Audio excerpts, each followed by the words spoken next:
O tema de hoje é psoríase e para isso nós chamamos um expert no assunto que é o Dr. Dimitri Luz. Eu, Elisa e a doutora Estela Meirelles vamos entrevistar o Dr. Dimitri e vamos falar desde a parte clínica, passando pelo diagnóstico e pelo tratamento. Em todo esse tempo curto da nossa entrevista, você vai ouvir sobre todos os aspectos da psoríase. Então não perca o nosso episódio de hoje aqui no Papo de Dermato.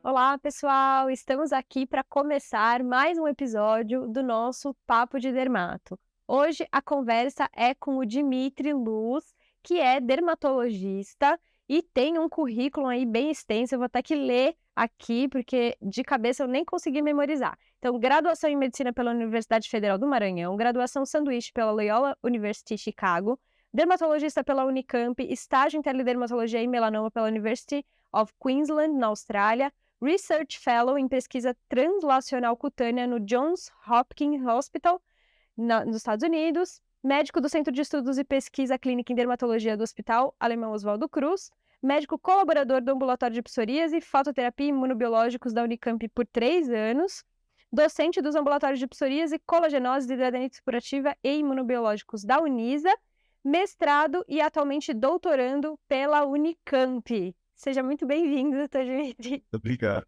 Obrigado pelo convite. Hoje nós vamos falar então um pouquinho sobre psoríase. Queria agradecer muito, é uma grande honra para a gente ter você aqui. E eu queria começar falando bem do comecinho aqui. Ai, estamos aqui com a Estela também. Desculpa, Estela. Oh, meu Deus. Não. Estela está aqui com a gente, que ela já tão de casa que eu nem preciso mais apresentar. A Estela, nossa queridíssima professora, Olá, está aqui com a gente pessoal. hoje também. Oi, Elisa. Olá, doutor Dimitri. Um prazer enorme estar aqui. Acho que a gente vai aprender bastante hoje sobre psoríase, hein? Vai ser muito bom. Bastante, com certeza. E aí, então, voltando aqui, desculpa, Estela, aí a gente queria começar, então, falando com você sobre o panorama epidemiológico aí da psoríase, que você falasse um pouquinho pra gente como que é hoje no Brasil e no mundo a psoríase pra gente. Então, psoríase, uma doença que não é rara, né?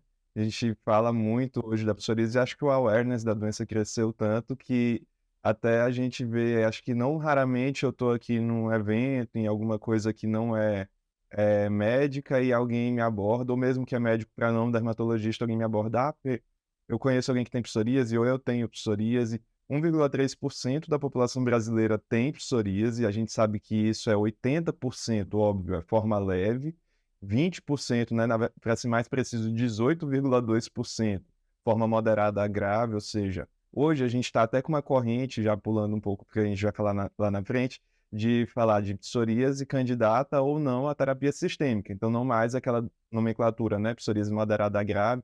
O que é moderado, o que é grave, né? É difícil, então assim, a gente coloca moderado a grave e a psoríase leve. Então, 18,2% já candidata à terapia sistêmica no Brasil.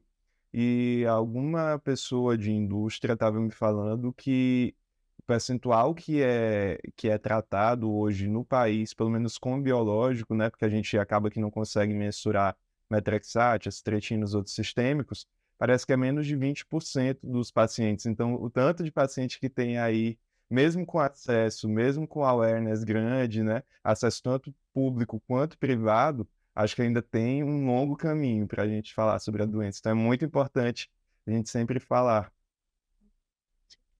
Queria perguntar um pouquinho agora sobre a etiopatogenia da psoríase. A gente sabe que hoje, cada vez mais, tem novas vias sendo descritas, né, novas citocinas sendo estudadas. E aí, hoje, a gente tem esse conceito, né, de que é uma doença imunomediada. Queria que o senhor falasse um pouquinho para a gente sobre todo esse conceito, essa questão da etiopatogenia da psoríase. Não me chama de senhor, não.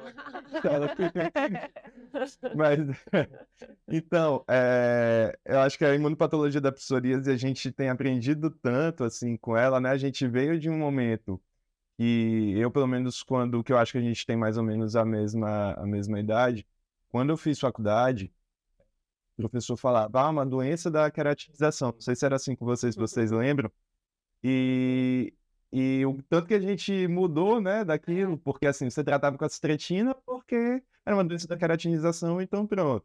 Ou então você tratava com metrexate, que é uma droga antiproliferativa. mas não que era, a gente entendia que era uma doença imunomediada, né? Então, o tanto que a gente caminhou de lá para cá, e acho que muito também com o surgimento das novas drogas, né? Dessa classe de drogas. Então, falando da imunopatologia da doença, tem um mecanismo epigenético importante. O que é epigenética, né? Aquilo que antigamente a gente falava, alteração do background genético com alguma questão do meio. Seja tabagismo, obesidade, estresse, alguma droga, ou mesmo uma infecção viral que a gente às vezes nem sabe, né? Uma infecção estreptocócica, a gente tem a psoríase gutata, né?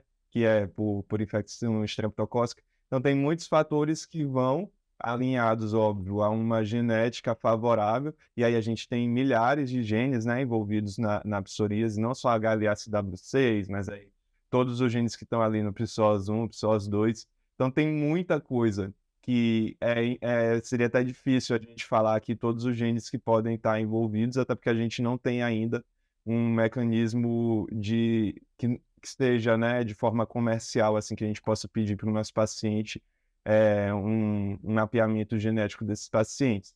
E aí a gente tem as alterações, né? A partir do momento que entra o antígeno, aquele corpo começa a entender que tem uma agressão, então eu não considero uma doença autoimune, né? Como a gente fala muito, você falou muito bem, imunomediada, acho que fica num espectro de uma amplificação inflamatória ali, né? Porque você tem um antígeno que entra, o organismo entende que não é um antígeno que pertence, né? Que é self, e começa a tentar destruí-lo através de produção de citocinas inflamatórias. Então, você tem a apresentação de antígeno, né? Células apresentadoras de antígeno, padrão TH1, TH17, temos hoje o TH22, que também está se falando muito.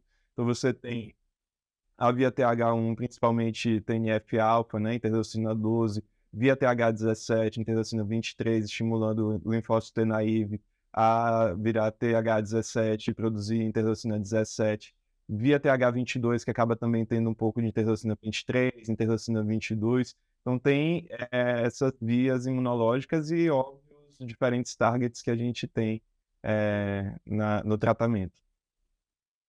Então, vou só adicionar um pouquinho a essa pergunta, porque você também trata outras doenças que são definitivamente autoimunes, né, colagenoses e tudo. Como que você visualiza, assim, essa diferença de conceitos de autoimunidade e de ser autoinflamatório, assim? Bem legal, assim, autoinflamatória, quando eu também não colocaria a psoríase no espectro da autoinflamatória, assim. E aí, agora tem uma doença que a gente está falando muito, que é a psoríase pustulosa generalizada, por exemplo, que ela já vem com um conceito mais de autoinflamatória do que, por exemplo, autoimune, e aí você tem até um espectro. Eu colocaria a psoríase ali no meio, né? Então, uma doença imunomediada crônica. Autoimune, eu diria que quando tem alguma destruição específica de algum, né? Então tem de fato algum autoanticorpo, né? Por exemplo, no lúpus você tem diversos autoanticorpos. O que é o PAN se não uma triagem de vários autoanticorpos, né? Então, autoinflamatória é geralmente quando você tem uma perpetuação de uma inflamação, né? Então você tem a inflamação fazendo feedback positivo e trazendo mais inflamação. E eu colocaria a psoríase como imunomediada crônica, porque tem uma amplificação inflamatória, mas eu tenho também um pouco de dificuldade de chamar de autoinflamatória, apesar de saber que tem muitos artigos que chamam inflamatória, autoimune. Uhum.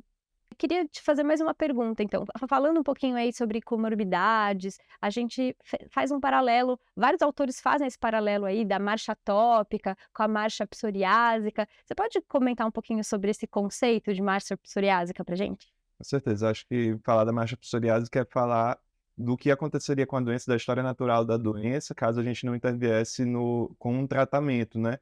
E aí a gente sabe que 30% dos nossos pacientes podem desenvolver artrite psoriásica. Isso é em média de 8 a 10 anos após o diagnóstico de psoríase em placas. Significa que não pode ter o surgimento, por exemplo, da artrite psoriásica junto com a psoríase ou até um pouco depois. Até pode, menos de 10% dos casos. Então, 90% dos casos vai iniciar com psoríase em placas, não necessariamente uma psoríase em placas grave, né? A gente tende a achar, é PASI maior do que 10 para ter artrite, não necessariamente. A gente já tem, por exemplo, estudo hoje mostrando maior incidência de psoríase, de artrite psoriásica em paciente com couro cabeludo, ou com unha, ou com psoríase genital, que são as áreas especiais que a gente fala, né? Então, por exemplo, couro cabeludo, 3,1% de chance a mais de fazer artrite. Não artrite concomitante, a gente não tem nenhuma articulação tão importante, por exemplo, não faz, né? Artrite psoriásica não faz necessariamente, por exemplo, uma de temporomandibular, não é o mais comum. Então, couro cabeludo com artrite periférica, né? Com poliartrite, às vezes até com uma sacrileite. Então, 3,1% de chance a mais. Então, olhar para as áreas especiais e ter um pouco mais de carinho.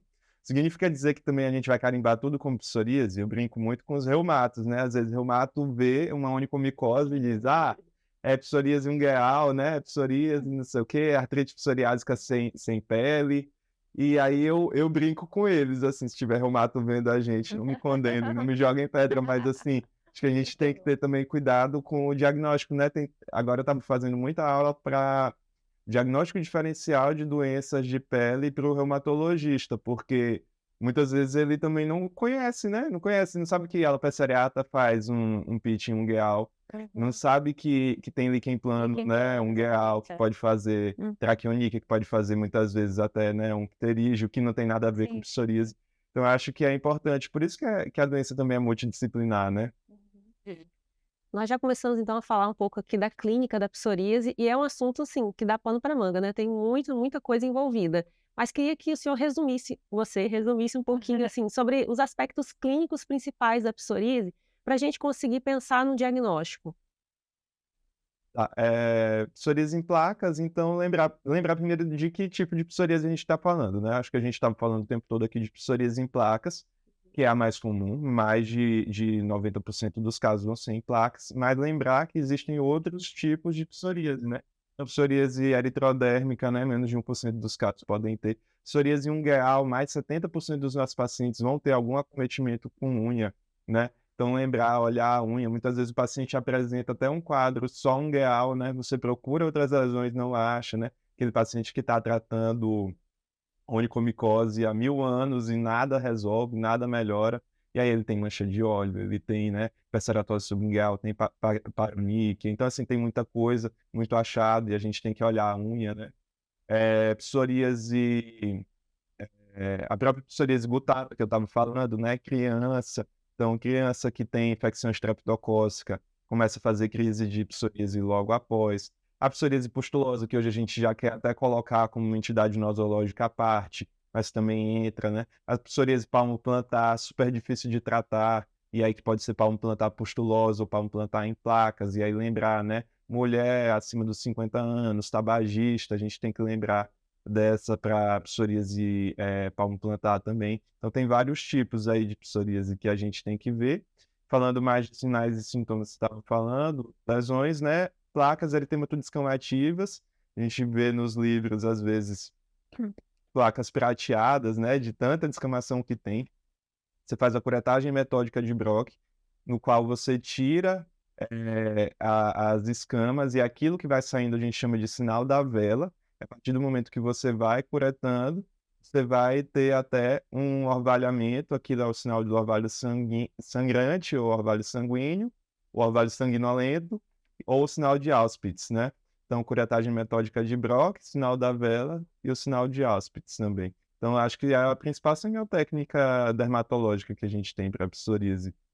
E falando de artrite, de sinais e sintomas de artrite, lembrar do ritmo inflamatório. Essa doença, essa dor, né?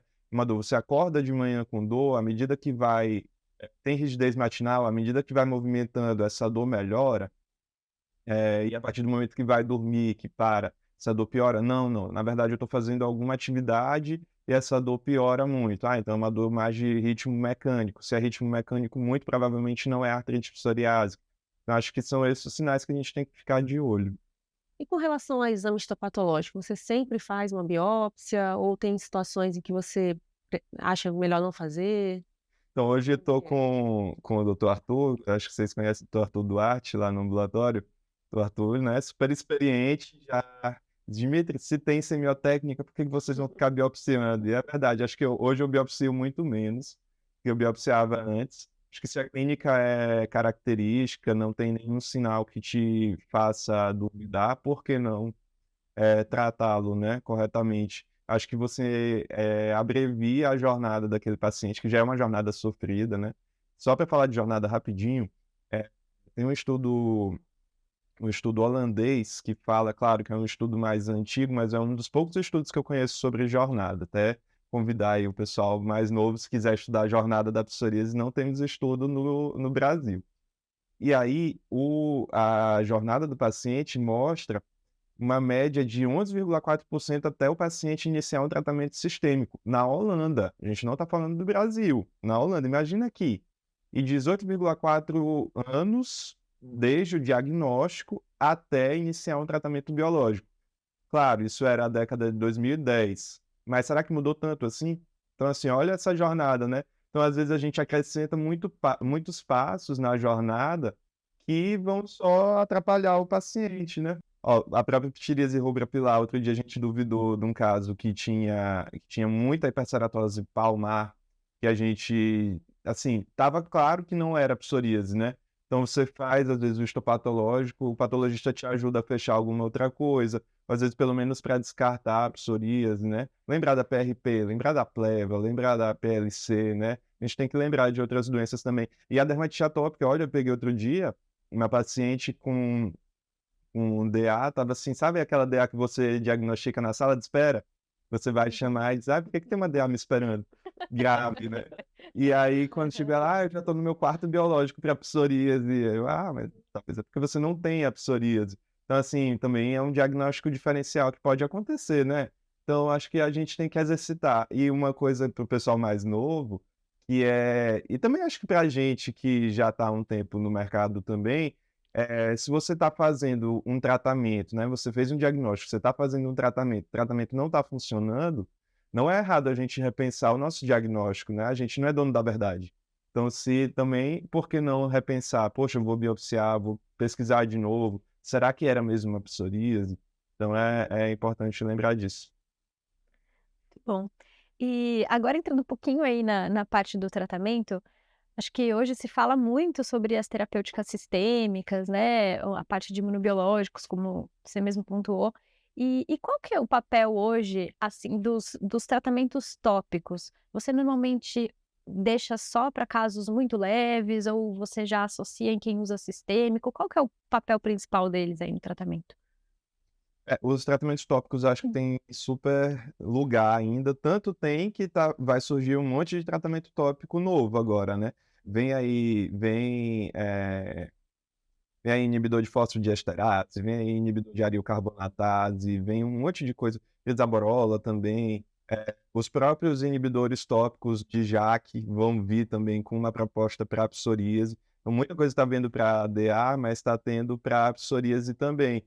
Então, acho que vai ter também um boom de surgimento de tópicos. Hoje no Brasil a gente tem aprovado mesmo os derivados o calcipotriol, né, derivado análogo da vitamina D3. A gente tem os corticoides, que eu tendo a usar corticoides mais de alta potência. E, eventualmente, para genital ou rosto, né, face, a gente usa inibidor da calcineurina, né, mecrolinos e tacrolinos. Então, eles têm sua ação tanto para psoríase mais leve, né, aquele paciente que não é candidato a sistêmico, seja porque o DLQI dele é muito baixo, seja porque ele não tem nenhum acometimento sistêmico, ou seja, não tem artrite, seja porque o paciente tem uma dificuldade, às vezes, de adesão, eu acho que vai bem o tópico. Acho que a fototerapia tem seu valor. Consenso Brasileiro de 2020, um consenso super legal para quem ainda não tem tanta experiência com psoríase e tiver a oportunidade de ler. Acho que é obrigação, na verdade, do residente de dermatologia, pelo menos os meus, têm obrigação de ler o consenso, porque você consegue entender a indicação de cada um, e a fototerapia ainda tem seu valor, né. E o tópico também tem seu valor, até como resgate, é aquele paciente que está em uso de uma terapia avançada, mas tem uma lesão mais resistente na perna, né, perna já tem mais dificuldade venosa de retorno venoso, tem mais dificuldade de fazer, nível sérico da droga ali naquele lugar por conta da circulação, por que não usar um tópico também, né. Então acho que o tópico tem sim seu valor. O novo consenso está excelente mesmo, foi de 2020 agora, né, o doutor Dimitri participou como autor, inclusive, né, Uhum. e esse novo consenso ele dá um algoritmo para tratamento da psoríase grave, né, da indicação de tratamento sistêmico. Aí ele fala ali logo como primeira opção a fototerapia. E aí, na sua prática, assim, você costuma indicar sempre mesmo como ali uma primeira opção, faz mais isolada ou já começa como uma terapia combinada com outras drogas, como é que é? É ficar de olho, por exemplo, a gente coloca até no consenso a ciclosporina como droga de resgate. Você jamais vai fazer ciclosporina com fototerapia. Metrexate, pensar direito, será que vale a pena metrexate com fototerapia, né? Mas, por exemplo, a astretina faz, né, método Repulva, das antigas aí, né, mas que tem super seu valor para linfoma, por exemplo. Mesmo para psoríase, é que a gente quase não usa mais pulva hoje em dia, né? Mas método REUVB, né, retinoide com UVB, vai bem, afina a placa, né, a fototerapia penetra maior, assim, penetra de forma maior. Eu acho que a gente vive em São Paulo, né, para o pessoal que eu acho que todo mundo sabe que a gente está falando de São Paulo aqui, e acho que o principal problema dessa cidade é o caos que é o trânsito, né. Então se não é uma terapêutica, assim, se não é do lado da casa do paciente, eu acho de difícil adesão. Acho que você tem que conversar muito bem, mesmo no serviço, né. Poxa, é uma criança, e a criança está em idade escolar, e a fototerapia vai ser de manhã. Ah, beleza, é 5 minutos. É 5 minutos, mas essa criança vai se deslocar até lá, ela vai pegar a fila para abrir a ficha dela, para subir, para fazer a fototerapia, perdeu aula. Ela vai perder aula 2 vezes por semana? Será que é viável? Então acho que a gente tem que pensar nisso tudo. Acho que individualização do cuidado não é fazer uma fórmula manipulada que é individualizada para aquela pessoa. Individualização é você olhar para a pessoa, entender qual é a dor dela, poder propor: "Olha, eu tenho isso, isso e isso para te oferecer". Então, eu acho que a fototerapia tem seu valor, eu adoro ela, mas talvez tá perdendo um pouco por conta disso, né, por conta da logística que ela demanda mesmo. Mas é bem indicada, com certeza. E, assim, entre, a gente, até pelo próprio consenso eles colocam, né, fototerapia e depois as possibilidades de ciclosporina, methotrexate, astritina e tudo. E qual momento que você considera entrar com o imunobiológico?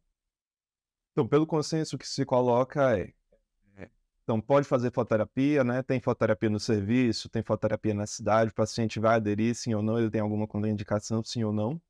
Mulher em idade fértil, a gente tem a opção do Metrexate, mulher acima de 55 ou homem, eh, Metrexate ou astretina, no meio a ciclosporina, fazendo o resgate, então a ciclosporina a gente entrar já pensando onde a gente vai trocar lá na frente, não é uma droga que vai ficar, né, muito tempo. E os biológicos sem nível de hierarquia entre eles, logo abaixo.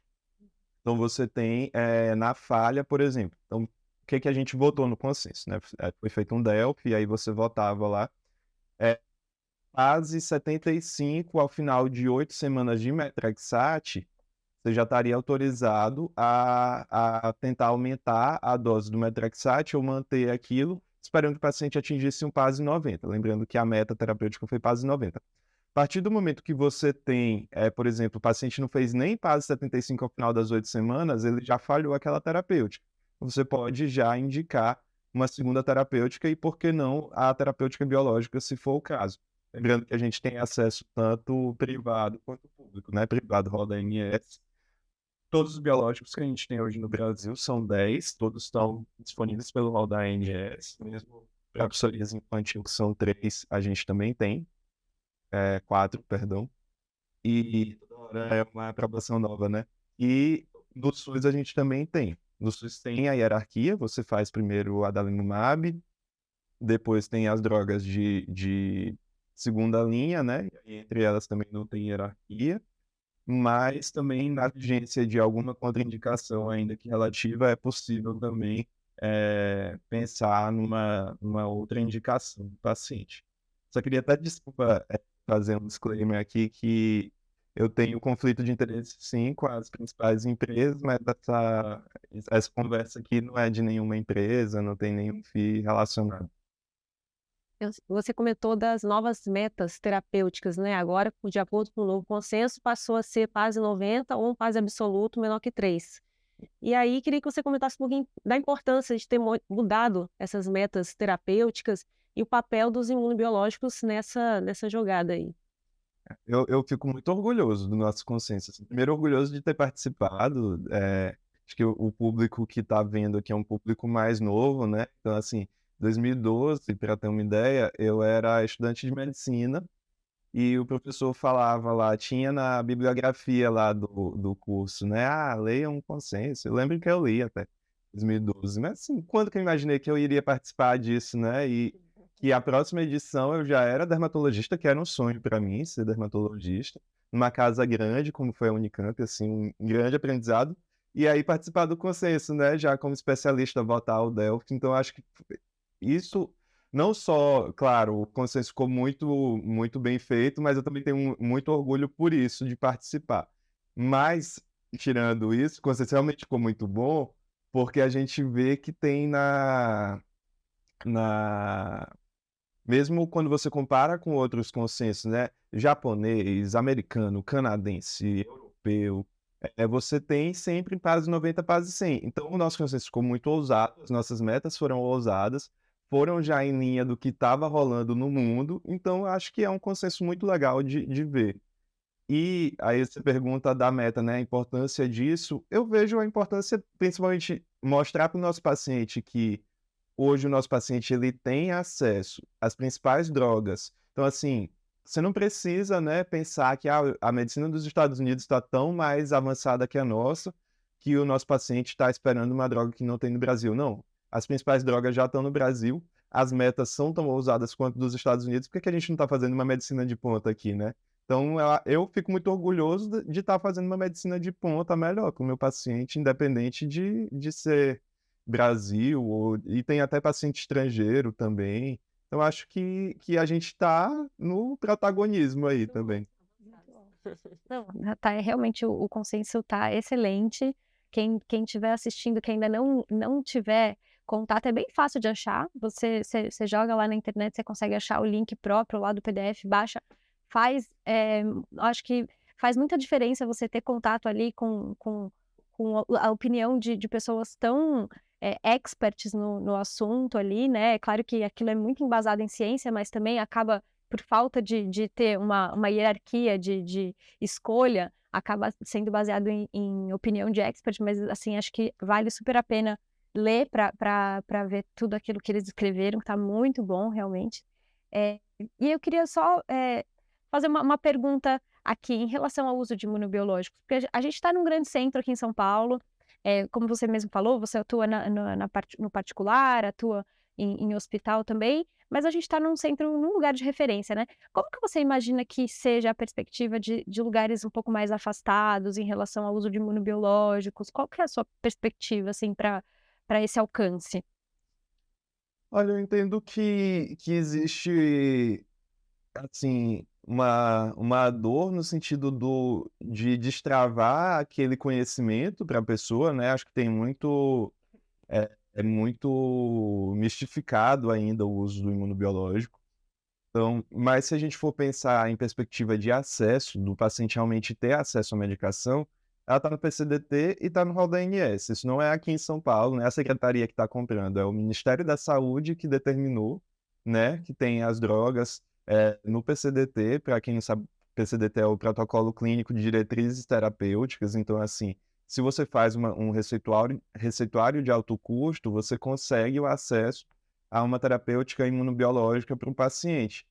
E está no rol da ANS. Então não importa, gente, se é um convênio minúsculo, né, um convênio pequeno, ou se é uma big operadora, está no rol da ANS e o plano tem a obrigação de pagar a medicação.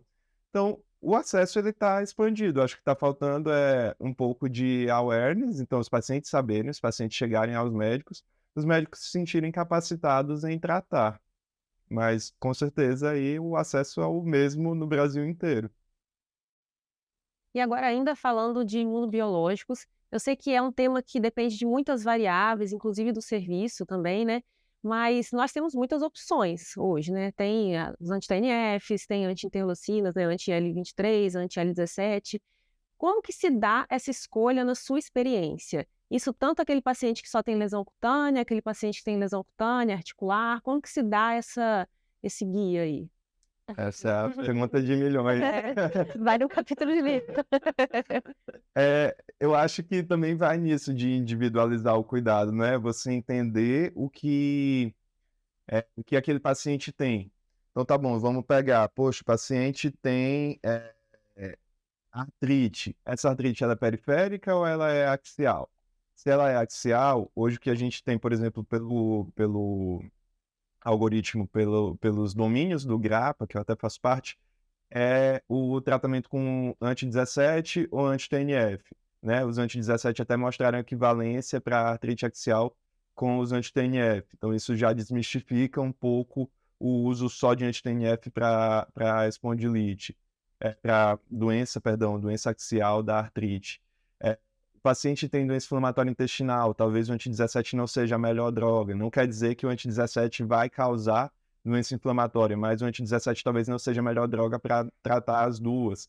Então, aí eu vou talvez optar por um anti-TNF, vou talvez optar por um anti-12 23, né? Agora tem os anti-23 também, tem estudo em doença inflamatória intestinal, então talvez mais na frente a gente se surpreenda aí com bons resultados, né?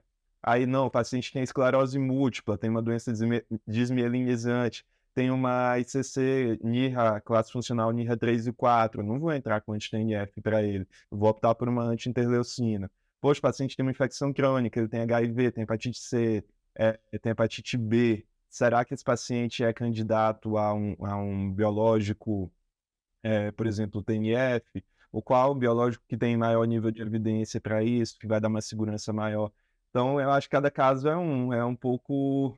Eu acho que é discutir cada caso, entender aquele paciente, entender também fazer a indicação certa do biológico, né? Muito me perguntam sobre falha, né? Ah, vai ter. E aí, se tiver falha? Assim, eu acho que quando você faz uma boa escolha, é muito raro ter falha. Eu já tenho algum tempo, claro, não sou muito antigo, né? Mas já tenho um tempo trabalhando com isso e tenho pouquíssimos pacientes com falha, porque eu acho que quando você faz uma escolha embasada, é mais difícil que o paciente tenha uma falha terapêutica, né? Então, é uma arte um pouco fazer a escolha da medicação do paciente. Muito bom.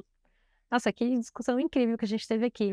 Eu queria finalizar, na verdade, a gente tem feito isso também como uma tradição aqui nas entrevistas, de finalizar pedindo para você comentar alguma coisa para os nossos ouvintes, para as pessoas que estão assistindo, falar um pouquinho sobre o que esse assunto poderia ser interessante ser estudado aí para um TED ou para um concurso aí que cobre alguma parte de dermatologia. O que tem de mais importante aí que não pode deixar de estudar para a prova? Então, eu acho que até já caiu, né, Elisa? Na verdade, já caiu 3 vezes, inclusive a mesma pergunta, não foi? Que era sobre a subunidade P40 da interleucina 23. Então, caiu um ano caiu o P40, outro ano caiu o P19, se eu não me engano. Então, acho que saber os alvos terapêuticos, com certeza, né? Saber minimamente o nome da droga e o alvo terapêutico. Não decorem meia-vida, acho muito difícil que vão pedir meia-vida numa prova, que vão pedir alguma coisa mais específica da ficha técnica da medicação, mas saber indicações daquela medicação, né? Saber qual é o alvo terapêutico, minimamente saber também o mecanismo de ação das drogas clássicas, né? Por exemplo, o metrexate, que é inibidor da dihidrotetrafolato redutase, a citretina, onde é que ela vai agir, né? Então, a própria ciclosporina, né? É um inibidor da calcineurina também, então faz depressão de linfócito T. Então, eu acho que saber um pouco disso tudo vai ajudar o candidato a ser aprovado.